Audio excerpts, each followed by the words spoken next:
Olivier Espagnol, bonjour. Bonjour. Vous êtes le dirigeant et le fondateur d'un cabinet de coaching et de formation professionnelle qui s'appelle Efficacy. Tout à fait, c'est bien prononcé. Entreprise que vous avez fondée il y a 18 ans maintenant, ouais. Donc ça marche bien parce que quand on tient encore le coup au bout de 18 ans, c'est déjà une belle performance en soi, non? Oui, après j'ai une formation de gestion, donc on va dire que ça a servi à ça. Mais ça fait depuis 2001, effectivement. Oui. Quelle est exactement l'offre de service que vous développez au sein de l'entreprise? Alors aujourd'hui, donc l'activité a changé. Là maintenant, c'est vraiment une activité de coaching, donc ce qu'on appelle l'accompagnement. C'est coaching professionnel. Et j'ai introduit la notion de formation professionnelle d'entreprise également. Ok. La valeur ajoutée que vous apportez à vos clients, c'est quoi dans ce domaine? Alors, valeur ajoutée, c'est l'ensemble justement des activités que j'ai pu mettre en œuvre dans le domaine du sport, dans le domaine du commerce, etc. Plus un ensemble de compétences que j'ai obtenues par formation. J'ai un titre RNCP niveau 1, donc c'est Master 2 en coaching. Également, j'ai engagé l'entreprise dans une démarche de qualité. Donc aujourd'hui, je suis certifié ce qu'on appelle ICPF PSI, c'est la prestation intellectuelle. Dans le domaine de la formation professionnelle et dans le domaine du coaching. Qui sont vos clients pour ce type de service? Ce sont des chefs d'entreprise, des commerçants, des domaines d'activité en particulier? Alors en fait, tout le monde est concerné parce qu'on traite vraiment sur ce qu'on appelle les côtés cognitifs. Moi, j'interviens en préparation mentale également. Donc c'est tout ce qui est de l'ordre d'être présent sur le moment, quand il y a des moments importants où il faut être performant en fait. On est performant quand on est dans le bien-être. Voilà, c'est vraiment quelque chose.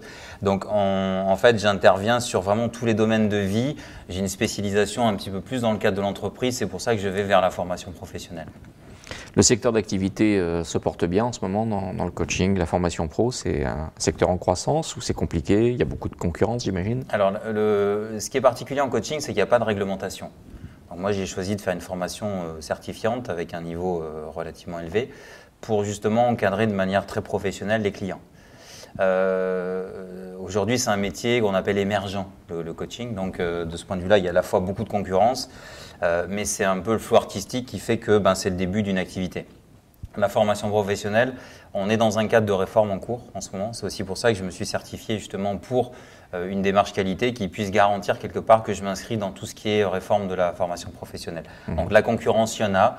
Maintenant, c'est toujours l'objectif de faire en sorte que on soit aussi performant par rapport à ce qu'on fait.